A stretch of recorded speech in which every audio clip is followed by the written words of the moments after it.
fraud scandal in Minnesota is proving a lot of things. Number one, this whole idea of flat blackness doesn't work. Let me explain what I mean. Flat blackness says that all blacks, Africans, Black Americans, or Caribbeans are the same. And typically what happens in flat blackness is that if you're a Black American, when one black group does something wrong, you share with the consequences with them. And this is the case with, Caribbean gangs or the Haitians or Jamaicans. I've never heard that term, flat black. So they got flat Hispanic, got flat white, cause that doesn't just correlate with only black folks. They do something wrong, it's a Black American issue. When they do something right, however, you don't get to share. Damn! When their community goes to medical school, when their community becomes a business person, that is Haitian pride, or Nigerian pride, or our Ghanaian excellence, or Nigerian excellence, or Jamaican excellence. Their successes you do not share. But this has been the first time that I have seen ever where a black group, has been isolated from everyone else as one distinct community that people are looking at them from a bird's eye view. And this is the case. Well, they're immigrants. With the Somali community. But not only are people looking at them from a bird. Bro, they just shot ICE agent just shot I don't know if it was an immigrant, but they shot like a 37-year-old woman. That just happened today. Bird's eye view in America. So Somalis aren't just welfare queens in America, they're welfare queens all over the world. I want you to listen to some of these numbers. In Norway, 73% of Somali immigrants are on government aid. In Sweden, 64% of Somali immigrants do not have jobs or education. In Denmark, 69% of Somali immigrants are on public benefits. And in America, according to President Donald Trump, 88% of Somali immigrants in the United States of America right now rely on a welfare program. So the question is, not only why are we bringing in so many people that are just coming here and becoming dependents of the state? The other question is, why are we bringing so many people here that become left-wing activists, start talking crap about America, and then all of a sudden start scamming the local and federal government to enrich themselves?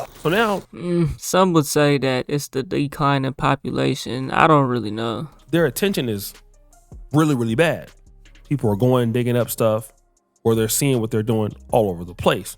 And then people are making a connection. Now that that's out of the way, this is why we say you cannot have a welfare state and open borders. Every single year, people are watching their taxes go up. Their property taxes are going up. Things are getting more expensive. They can't afford to live in the areas that they grew up in anymore. They're being priced out of the housing market, everything.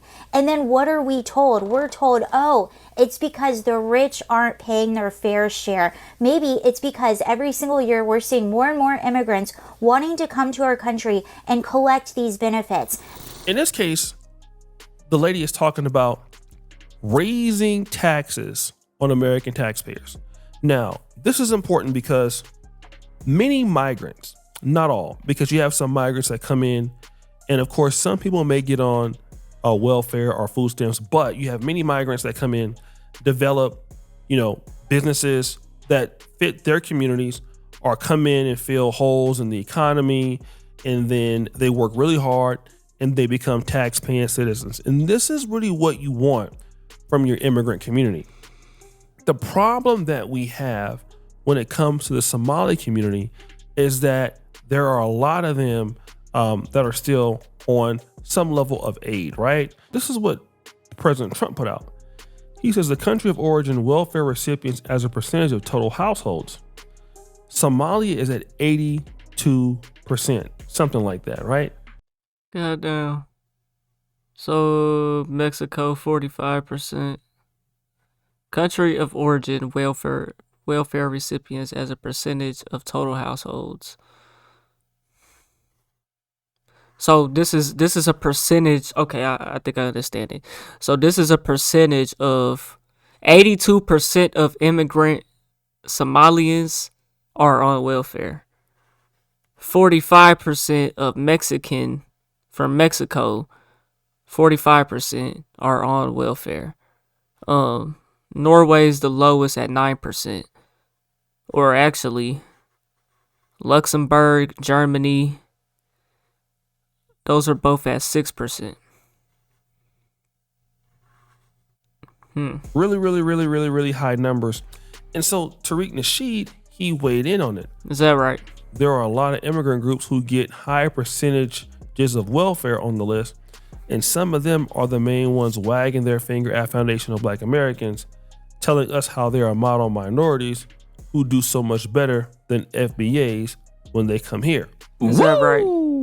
Now, Black Americans receive 42% of aid in comparison. So that wouldn't. I don't imagine that was on the list. Somebody like the Somali community who's getting a lot more. All right.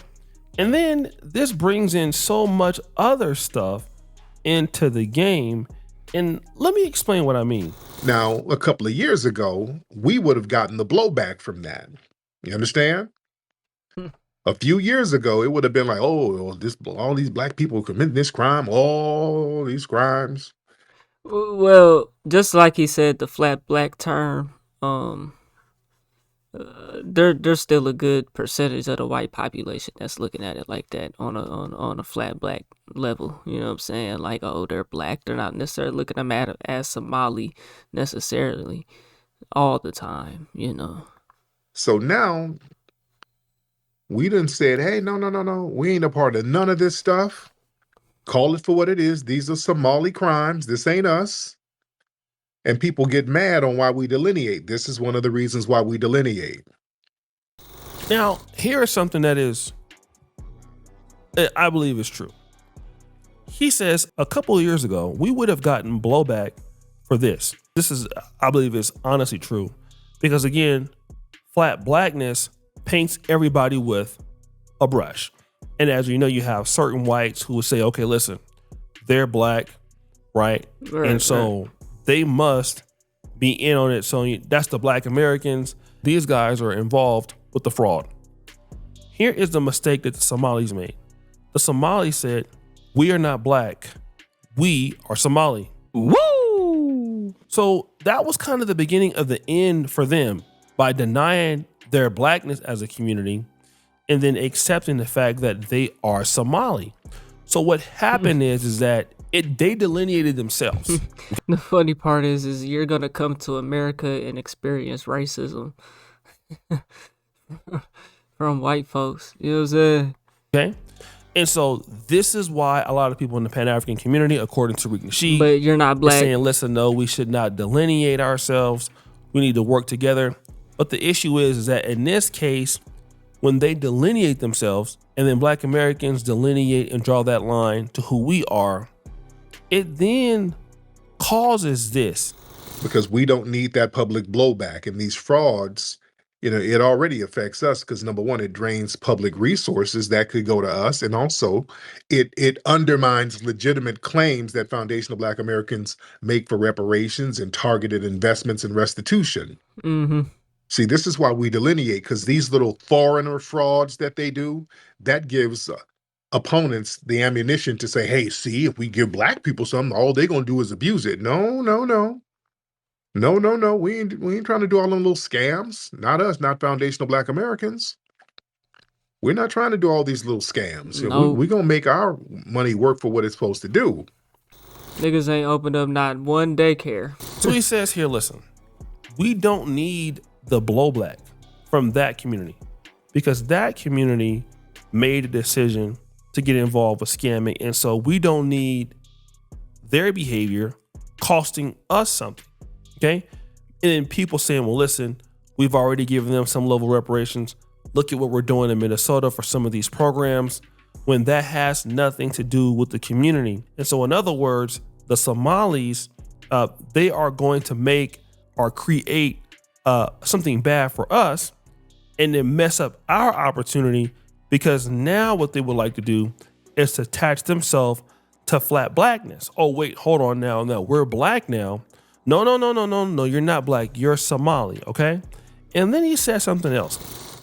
And again, the narrative was not anti-immigrant. It's all about being accountable. He says it's about accountability. And again, I know guys are tired of hearing me talk about this, but accountability is such a strong personal decision to make. And obviously, when you come from some of these countries, and I live in a country where the system is broken a little bit. All right. Now, obviously, Ugandans did not come across on this particular, a screenshot as being people that abuse, government benefits in states. But what happens is when you bring in people from overseas, especially third world countries, they are not going to have the easiest time with meritocracy and American style accountability. All right. Most places in the third world, I can talk about Africa from what I can be. It is completely okay to show up 30 minutes late, 1 hour late. I remember I ordered a product and the guy was like, all right, listen, I got the product. I'm about to come deliver to you. It's shipped in. Cool. That nigga was 10 days late. Called the guy. Never showed up. So I emailed the owner. I know the owner. I said, hey man, listen, bro, I ordered a product from you guys and then your guy did not deliver it. What's up? He goes, okay, well, let me check and see what's going on. Well, just as it turns out, this particular guy, instead of delivering the product to me, he went to the village to see his mother, who was sick, for a whole week. Took the package to the village. Hey, I was close, huh? Once he got back, 8 or 9 days later, he then delivered the package. 10 days later. He never called to say, hey, listen, I'm going to the village. I'm going away. Never. He just went and did that. He had every problem in the world, accepting accountability. And I'm just so used to it now, I accepted it, right? But a lot of people come from the framework in these countries where there is no accountability. And when somebody can hold you accountable to your actions, it's customary for them to go and blame somebody else. Well, what about this? Or what about that? Like, that's what happens when you come from a broken system. Nothing works, right? And so there's no consequence for buffoonery. And so what you're seeing from some of these groups, in this case, the Somalis, and you're not paying taxes, you're not getting up, going to work, you're committing some people fraud. Well, that happens when you don't have any accountability. It's kind of the main thing that happens. You're not accountable for your mistakes. It's everybody else's fault. And they're the reasons why, you have an issue and all of this. And when your community is caught up in stealing government money, you have every excuse to give them a pass on it because they're your group. And it's okay to be loyal to your group. It's just okay not to be stupid, all right? And so what happens is this. Once your fuckery becomes too expensive to maintain, everybody has to come down on you. Look at what's going on right now with Governor Tim Walsh in Minnesota. He's not going to run for election right now again. He was going to run for a third election. He can't do it now. Want to know why? It would be so embarrassing, every public debate, for him to explain how he allowed the Somali community to use all of that government federal funding. And he never had no kind. Well, that's accountability, man. Everybody that was that's in office, that's in position to make these decisions, bro, is held liable for this, bro. You know what I'm saying? They're the ones responsible because they let it slide under the rug, bro. Literally. Of way to counter that, he didn't do anything. All right. And so now what happens is that the BS from the Somali community is too expensive for Tim Walsh. He's gonna lose his job. Okay? Because of them. So now anybody else who comes in now says, listen, I don't want to be career suicide. I actually have to come in and deal with them. So basically, if I come in and I attack them and I roast them up, I will get voters. Okay? I will get voters. And again, this is a shame that this community is going through this, but I have not seen one video where somebody says, I'm sorry for what we did. We have bad actors in our community. We should address it. I've not heard any of that. I've heard just the opposite. And what happens is it just makes people do what they're doing now, which is digging up more dirt, looking for more information, attacking you from all angles. And, people just get tired. And it's just like almost like the old drug dealers in the 70s, the heroin guys who basically got a little bit too out of their body. What do I mean when I say that? A lot of these heroin guys spending money, drawing attention to themselves, doing things like that. So what you don't and typically, people hate stuff like that, right? People don't like for you to mock them. And that's what the drug dealers were doing. They were mocking the government, mocking people, say, hey, what are you going to do? Come get me. And ultimately, it's what the Somalis do until somebody actually comes and then they get you. Woo! Okay. Yeah, man. 83%. Where's that chart at? I didn't look too close at who was second and third and fourth and fifth on the list. Let's go back and look. Is this it? No. It was before this, wasn't it? Let's see. Where's it at, man? Is we gonna find it or not? Oh, brother.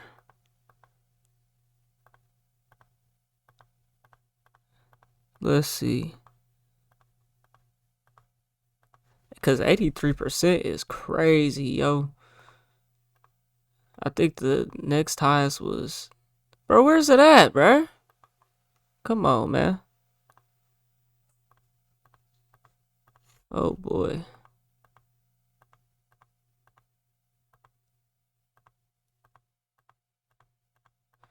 Oh, brother. Can't make this up. Denmark, America, States of America, only the scam. Now that that's out of the way, this is why we say chart. You cannot have a welfare state and open borders. Every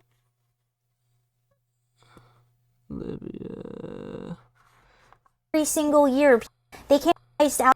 It's every benefit. Bro, where's it at? And feel whole community. Maybe there it is. I knew I wouldn't fucking that off.